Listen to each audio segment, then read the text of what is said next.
కలియుగ దైవం శ్రీ వెంకటేశ్వర స్వామి వారి సాలకట్ల బ్రహ్మోత్సవాలు నేటి నుంచి ప్రారంభం కానున్నాయి. నిన్న బ్రహ్మోత్సవాలకు అంకురార్పణ జరిగింది.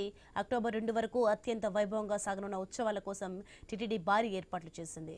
అంకురార్పణ కార్యక్రమాల్లో భాగంగా ఆలయంలోని యాగశాలలో భూమాతకు ప్రత్యేక పూజలు నిర్వహించి పుట్టమన్నులో నవధాన్యాలను నాటారు.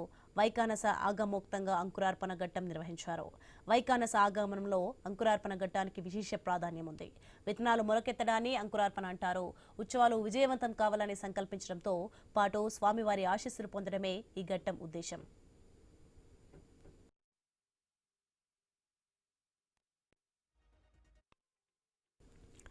ఈరోజు సాయంత్రం 5:43 నుంచి 6:15 గంటల మధ్య మీనలగ్నంలో ధ్వజారోహణం ఉంటుంది.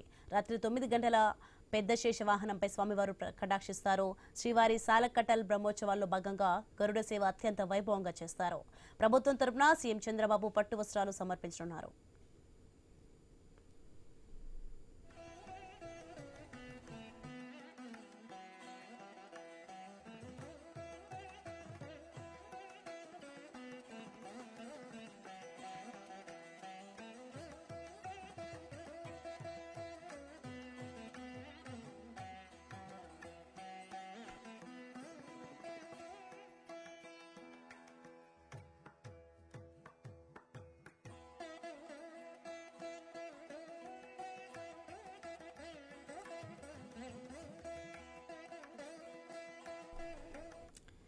కలియుగ దైవం శ్రీ వెంకటేశ్వర స్వామి వారి సాలకట్ల బ్రహ్మోత్సవాలు నేటి నుంచి ప్రారంభం కానున్నాయి.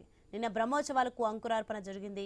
అక్టోబర్ 2 వరకు అత్యంత వైభవంగా సాగనున్న ఉత్సవాల కోసం టీటీడీ భారీ ఏర్పాట్లు చేసింది. అంకురార్పణ కార్యక్రమాల్లో భాగంగా ఆలయంలోని యాగశాలలో భూమాతకు ప్రత్యేక పూజలు నిర్వహించి పుట్టమన్నులో నవధాన్యాలను నాటారు.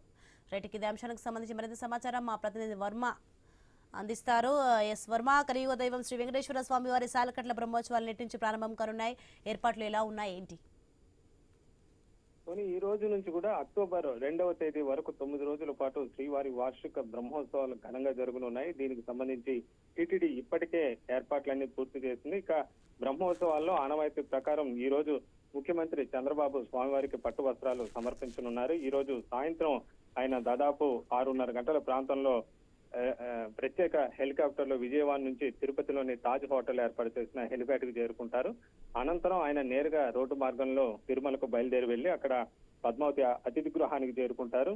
అనంతరం సాయంత్రం దాదాపు 7:30 గంటల ప్రాంతంలో శ్రీవారి ఆలయం ముందున్న బేడి ఆంజనేయ స్వామివారి ఆలయం దగ్గరికి వెళ్లి అక్కడి నుంచి స్వామివారికి పట్టు వస్త్రాలు ఊరేగింపుగా శ్రీవారి ఆలయానికి తీసుకువచ్చి పట్టు వస్త్రాలు సతీ సమేతంగా కూడా అధికారులకు సమర్పిస్తారు.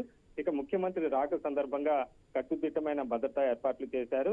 అలాగే ఈ రోజు ఉపరాష్ట్రపతి రాధాకృష్ణన్ కూడా శ్రీవారి దర్శనార్థం తిరుమలకు రానున్నారు. ఆయన దాదాపు రాత్రి ఈ రోజు సాయంత్రం 8 గంటల ప్రాంతంలో రేణిగుంట ఎయిర్పోర్ట్ కు చేరుకుంటారు. అక్కడ నుంచి నేరుగా తిరుమలకు వెళ్తారు. రాత్రి తిరుమలలోనే బస చేసి రేపు ఉదయం శ్రీవారిని దర్శించుకుంటున్నారు.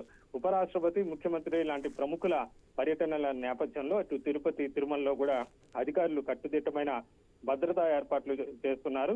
అలాగే ఇక బ్రహ్మోత్సవాలకు సంబంధించి కూడా దాదాపు 4,500 మంది పోలీసు, విజిలెన్స్ సిబ్బందితో పటిష్టమైన బందోబస్తు ఏర్పాట్లు అయితే చేసిన పరిస్థితి అయితే ఉంది. ఇక ఈసారి శాటిలైట్ ఆధారిత చిత్రాలతో కూడా రద్దీని సమన్వయం చేస్తామని అధికారులు చెప్తున్నారు. ఇక రేపు ముఖ్యమంత్రి తిరుమలలో ఏదైతే స్వామివారికి సంబంధించి కూడా అక్కడ ఏర్పాటు చేసిన పలు నూతన భవనాలను ప్రారంభిస్తారు.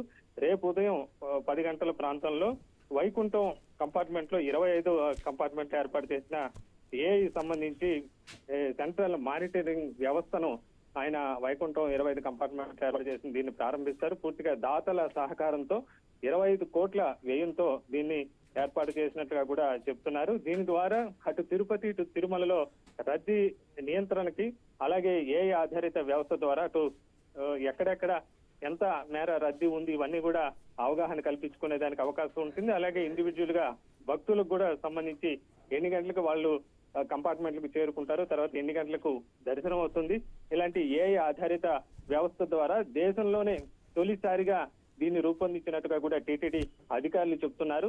దీనిని రేపు లాంఛనంగా ముఖ్యమంత్రి ప్రారంభిస్తారు.